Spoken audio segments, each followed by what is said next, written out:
లోకంలో అసాధ్యమైన పనులు కొన్నుంటాయి. కానీ వాటికంటే అసాధ్యమైనది మరొకటుందని భర్తృహరి సుభాషితం చెబుతోంది. అదేంటో చూద్దాం.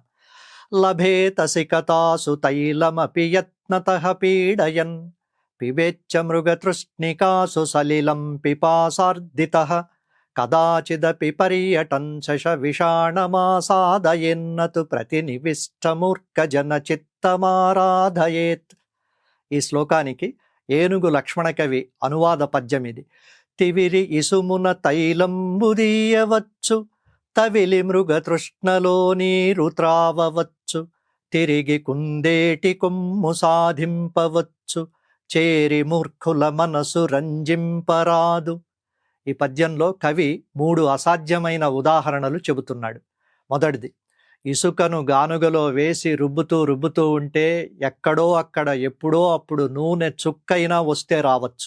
రెండోది, ఎండమావుల్లో నీరుండదని మనకు తెలుసు, కానీ దప్పికతో వెతికితే అక్కడ కూడా నీరు దొరికినా దొరకచ్చు. మూడోది, లోకంలో అసలు లేనిది కుందేటి కొమ్ము. భూమండలమంతా వెతికితే ఎక్కడో ఒక చోట అది కూడా దొరికితే దొరకచ్చు, కానీ తన మాటే వేదమనుకునే మొండి మూర్ఖుడిని మాత్రం మనం ఒప్పించలేం. వాడు అజ్ఞానమనే అగాధంలో ఉంటాడు. అలాంటి వారిని మార్చాలనుకోవడం అంటే మన సమయాన్ని వృధా చేసుకోవడమే. మరి ఈ పద్యం ప్రస్తుతానికి ఎలా వర్తిస్తుంది? ఈ రోజుల్లో సోషల్ మీడియా యుగంలో మనం ప్రతిరోజు ఇలాంటి మూర్ఖులనే చూస్తుంటాం. వాట్సాప్ గ్రూపుల్లో లేదా ఫేస్బుక్లో నిజానిజాలు తెలుసుకోకుండా తర్కానికి అందని మొండి వాదనలు చేసే వారితో మనం తలపడుతూ ఉంటాం. వారికి ఎన్ని సాక్ష్యాలు చూపినా, ఎంత శాస్త్రీయంగా వివరించినా వినరు. పని కంటే మాటలతోనే నెట్టుకొస్తూ తప్పును కూడా ఒప్పని సమర్థించుకునే టాక్సిక్ మనస్తత్వాల దగ్గర మనం మౌనంగా ఉండడమే మేలని ఈ పద్యం చెబుతోంది.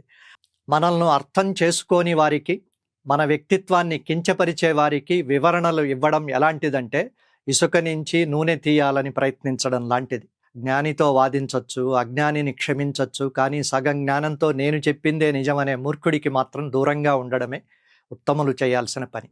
మూర్ఖులను మార్చే బాధ్యత మనది కాదు. వారిని వారి దారిన వదిలేసి మన ప్రయాణాన్ని కొనసాగించడమే నిజమైన విజ్ఞత. భర్తృహరి చెప్పిన ఈ జీవన సూత్రం మనందరికీ శిరోధార్యం. దయచేసి ధాత్రి టీవీని సబ్స్క్రైబ్ చేసి పక్కనే ఉన్న బెల్ ఐకాన్ను క్లిక్ చేయండి. ఈ వీడియోను లైక్ చేసి మీ మిత్రులకు షేర్ చేయండి. మీ అభిప్రాయాలను కామెంట్లలో పోస్ట్ చేయండి. ఫేస్బుక్, ఇన్స్టాగ్రామ్, ఎక్స్లో మమ్మల్ని ఫాలో అవ్వండి. ఇలాంటి మరిన్ని ఆసక్తికరమైన కథనాల కోసం మా వెబ్సైట్ iDhatri.com చదవండి.